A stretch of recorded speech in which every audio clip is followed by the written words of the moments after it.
Bonsoir et bienvenue à tous. Voici les titres de l'actualité de ce lundi. Enfin, nous larguerons les amarres en direction des Saintes, un archipel au large de la Guadeloupe, eau cristalline, calme absolu et randonnée bercée par les alizés.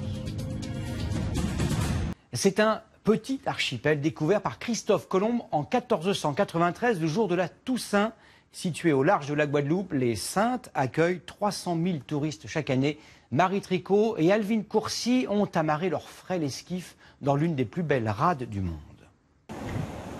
Entre le tropique du Cancer et l'équateur, au cœur de la mer des Caraïbes, le petit archipel des Saintes s'éveille. Dans le bourg, les premiers touristes de la journée découvrent le clocher de son église, les délices de son tourment d'amour et le charme de ses voiturettes électriques. Patrick préfère le silence des mornes. Arrivé sur l'archipel au début des années 70, cet instituteur à la retraite connaît chaque recoin de son île d'adoption. Et c'est à 300 mètres d'altitude qu'il aime la contempler. Voilà, panorama, depuis Figuier jusqu'à la rade.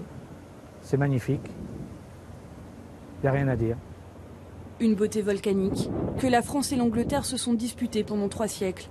Mais surtout, une place de choix sur la route de la Compagnie des Indes occidentales. Ça, c'est la rade extérieure, ou bien la rade de Grand Îlet. Ici, c'était plutôt une zone de mouillage et d'attente, de manière à libérer des places dans le bassin pour que les bateaux puissent bouger.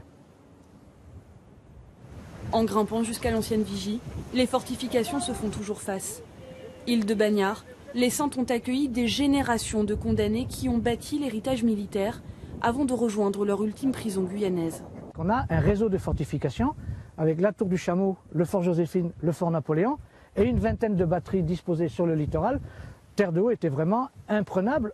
On a dit de Terre de Haut que c'était la citadelle des Antilles françaises, que c'était le Gibraltar des Indes occidentales. Les Anglais renoncent aux Saintes au début du 19e siècle et détruisent tout sur leur passage. Reconstruits pierre par pierre, les bâtiments ne sont pas les seuls legs de ce passé conquérant. En témoigne ce cactus endémique baptisé la tête à l'anglais. Je regarde s'il n'y a pas de fruits. Tiens, peut-être un petit. Ah tiens, ici, voilà. Il servait un peu de cible. On disait que c'était la tête des Anglais. Dans la rade, les navires de guerre ont laissé place aux bateaux de plaisance. À bord du Loch Marquise, un monocoque de 14 mètres, Laurent fuit l'hiver de sa terre normande.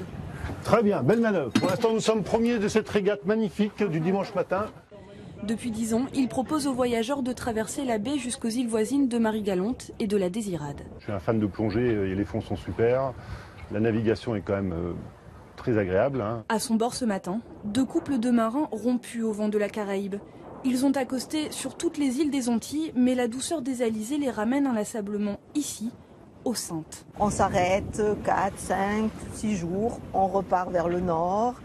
Et comme c'est un bel endroit, quand on a un peu marre d'être à la marina, on vient passer quelques jours aux Saintes. Une rade presque confidentielle, mais qui vit de plus en plus au rythme des navettes touristiques. Au coucher du soleil, l'archipel retrouve sa quiétude avec le départ des derniers bateaux. Les Saintois peuvent se réapproprier leur île le temps d'une soirée, car dès demain, de nouveaux visiteurs mettront pied à terre pour s'emparer d'un petit bout de leur paradis. Et c'est la fin de ce journal.